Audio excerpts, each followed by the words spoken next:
خوش آمدید۔ آج ہم قرآن کی ایک بہت اہم سورت یاسین، اس کے کچھ منتخب حصوں پر بات کر رہے ہیں۔ ان آیات میں زندگی، ایمان اور کائنات کے بارے میں بڑی گہری باتیں ہیں۔ تو چلیے ذرا دیکھتے ہیں۔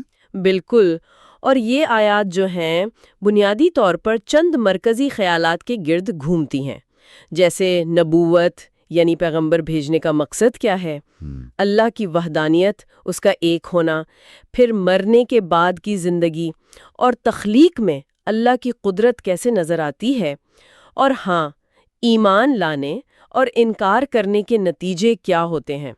یہاں جو خاص بات ہے وہ یہ کہ کیسے واقعات اور منطقی دلائل وہ ایک دوسرے سے جڑے ہوئے ہیں۔ صحیح۔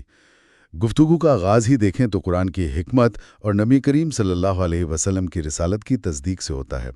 جیسے فرمایا گیا، یاسین والقرآن الحکیم انک لمن المرسلین، یعنی قسم ہے حکمت والے قرآن کی کہ آپ صلی اللہ علیہ وسلم یقیناً رسولوں میں سے ہیں۔ جی ہاں، اور مقصد یہ بتایا کہ لتنذر قوما، یعنی ان لوگوں کو خبردار کرنا جو غفلت میں تھے۔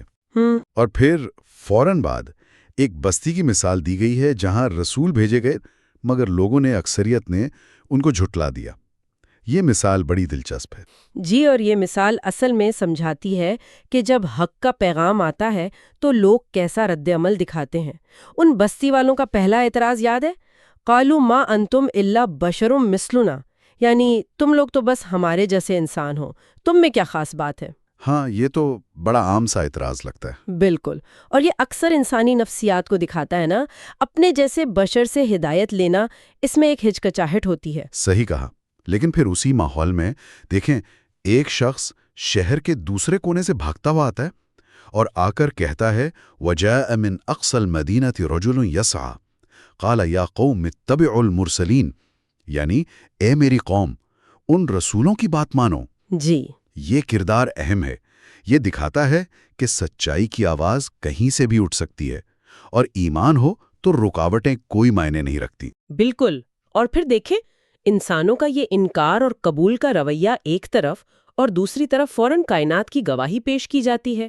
یہ ایک زبردست کنٹراسٹ ہے کہ انسان تو انکار کر رہا ہے لیکن پوری کائنات گواہی دے رہی ہے۔ ہاں، یہ نقطہ بہت اہم ہے۔ اللہ کی نشانیاں، جیسے مردہ زمین کو زندگی دینا، وَآیَةً لَهُمُ الْأَرْضُ الْمَيَّتُةُ أَحْيَيْنَاهَا، یعنی ان کے لیے ایک نشانی یہ مردہ زمین ہے جسے ہم نے زندہ کیا۔ پھر ہر چیز کے جوڑے بنانے کا ذکر، سبحان الذی خلق الازواج کلہا، پاک ہے وہ ذات جس نے سب چیزوں کے جوڑے بنائے۔ جی، تو یہ کائناتی نشانیاں صرف دیکھنے کی نہیں ہیں، یہ تو غور و فکر کی دعوت ہیں۔ بالکل، اور ان نشانیوں کا تسلسل بھی دیکھیں، زمین، پودے، پھر سورج چاند کی حرکت، وَالشَّمْسُ تَجْرِي لِمُسْتَقَرٍّ لَهَا، سورج اپنے ٹھکانے کی طرف چل رہا ہے۔ جی، اور پھر انسانوں کا کشتیوں میں سفر، وَآیَةٌ لَّهُمْ أَنَّا حَمَلْنَا ذُرِّيَّتَهُمْ فِي الْفُلْكِ الْمَشْحُونِ، یعنی یہ بھی نشانی ہے کہ ہم نے ان کی نسل کو بھری کشتی میں سوار کیا۔ اچھا۔ یہ سب چیزیں اللہ کی تخلیق، اس کی قدرت، اس کی پلاننگ، اس کی طرف اشارہ کرتی ہیں۔ اور پھر سوال اٹھایا جاتا ہے، افلا یشکرون، تو کیا یہ لوگ شکر ادا نہیں کرتے؟ تو مطلب یہ ہوا کہ کائنات کا یہ پورا نظام یہ ایک ہی خالق کی طرف اشارہ کر رہا ہے۔ یہ شرک وغیرہ کے تصور کی نفی ہے۔ بالکل۔ ان نشانیوں کے بعد بات پھر آخرت کی طرف جاتی ہے، قیامت اور حساب کتاب۔ جی، اور یہ بالکل منطقی تسلسل ہے کہ جس خدا نے پہلی بار یہ سب بنایا وہ دوبارہ بھی بنا سکتا ہے۔ آیات میں آتا ہے، انا نحن نحیی الموتى، بے شک ہم مردوں کو زندہ کریں گے، اور صرف زندہ ہی نہیں کریں گے بلکہ ان کے سارے اعمال کا ریکارڈ بھی رکھا جا رہا ہے۔ وَنَكْتُبُ مَا قَدَّمُوا وَآثَارَهُمْ، یعنی ہم لکھ رہے ہیں جو انہوں نے آگے بھیجا اور جو اثرات پیچھے چھوڑے۔ اور قیامت کے آنے کا ذکر بھی بڑا اچانک ہے۔ ما ينظرون الا صیحۃ واحدہ، وہ تو بس ایک چیخ کا انتظار کر رہے ہیں۔ جی، پھر سور پھونکا جائے گا، وَنُفِخَ فِي الصُّورِ، اور سب حساب کے لیے جمع ہوں گے، اور وہاں پورا انصاف ہوگا۔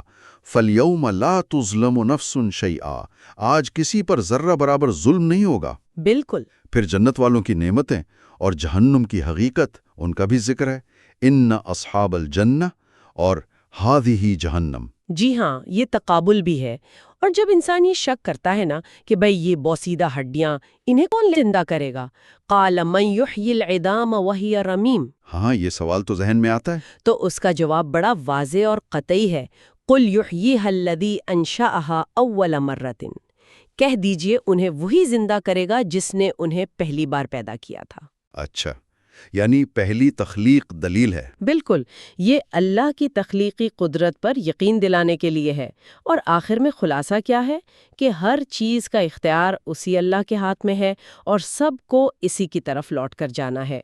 فَسُبْحَانَ الَّذِي بِيَدِهِ مَلَكُوتُ كُلِّ شَيْءٍ وَإِلَيْهِ تُرْجَعُونَ۔